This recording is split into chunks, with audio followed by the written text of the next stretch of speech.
Hi, this is an interview with Andrew Nesbitt, and I'm asking him for MyKidsy.com about his, coding experience, his inventions, and especially about the Code Dojo workshop that was a lot of fun for children today. Can you please tell us about yourself and what you've been doing and what you're going to do in the future? Yeah, so I'm a programmer by trade, and I also have a history in robotics, as I learned that at university, but found it pretty dry, so I didn't really do anything with it and got into the web.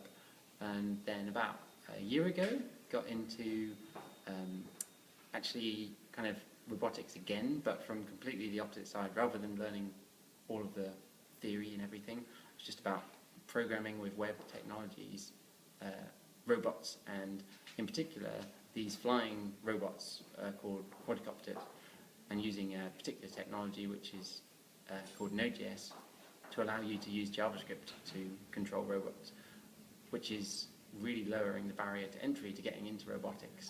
And I've been lucky enough to get companies to sponsor a number of these quadcopters and then take them around the country, basically introducing people to them and spending a day coding different pieces of software that can control the drones, make the quadcopters fly around the room, or even detect people's faces and follow them, and all kinds of different interesting creative ways of actually kind of autonomously controlling these robots.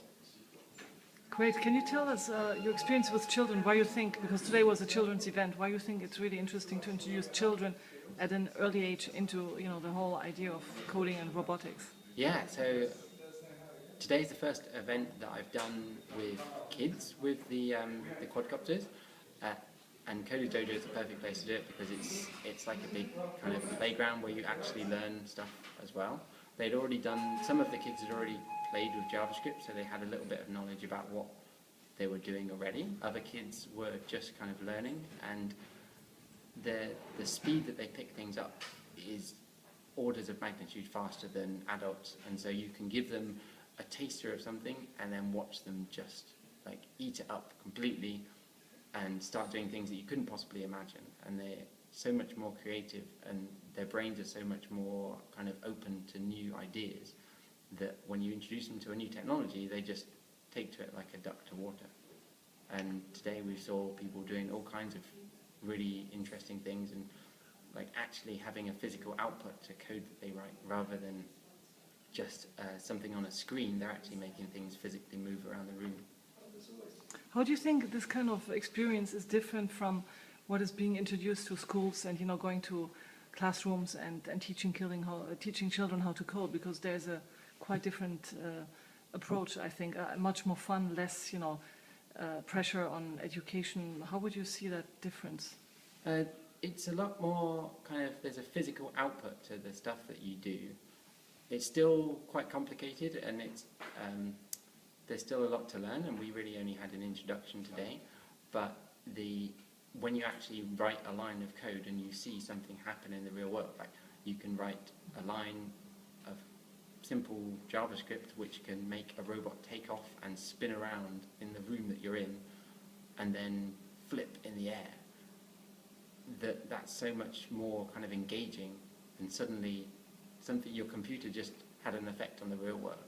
Whereas if you're just writing something in a computer lab and you're doing the same as everyone else, it's not quite as exciting, and it's not the kind of thing that you can get really excited about until you realize the implications of it. Whereas this is almost instantaneous feedback of what you've done. So would you agree to see these kind of events happening much more often in, not just in London, but all around, every city? Yeah, I've been speaking to a school in Bristol about actually getting a kind of a class or part of the curriculum as being robotics, because there is some regulation, I'm not sure, or not regulation, but some people are trying to get some amount of robotics into schools. This would be a great lesson for them to kind of get an idea of how they can work with that. And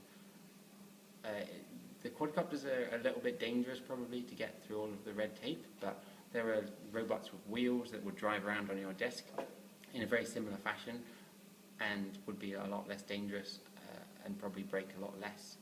that would be a great way to get kids engaged in coding. So you think that robotics could be a very nice entryway for all kinds of coding later on, and not even if you want to be a specialist in robotics, but in completely different areas, as we see that, the tech world is entering into every area or every aspect of life. Do you see that as a nice entryway to, to kind of introduce children in a very engaging way where they can relate to? Yeah, definitely. So when you're working with these quadcopters, you instantly run into problems or limitations, and you get around it by coding and using different types of technology. Often web technologies get involved because it's so easy to plug them into the quadcopter, so you're able to show the result in a web page or make some controls sent from over the internet, plug in an Xbox controller, and then you're combining many different broad arrays of technology to each one. You can learn, you can kind of dive in and learn loads about it, or you can just kind of use it and get the job done and then move on to something that you find more interesting. Okay, fantastic. Well, thank you so much. Maybe just the last, thing that you wish to see. I mean, we at MyKidsy really want to get much more classes and events like this happening in London on a much more regular basis, and hope to find, very ambitious and passionate people like you, much more to teach children all over about robotics and coding in general. Great. Thank you very much for Cheers. the interview. Thanks.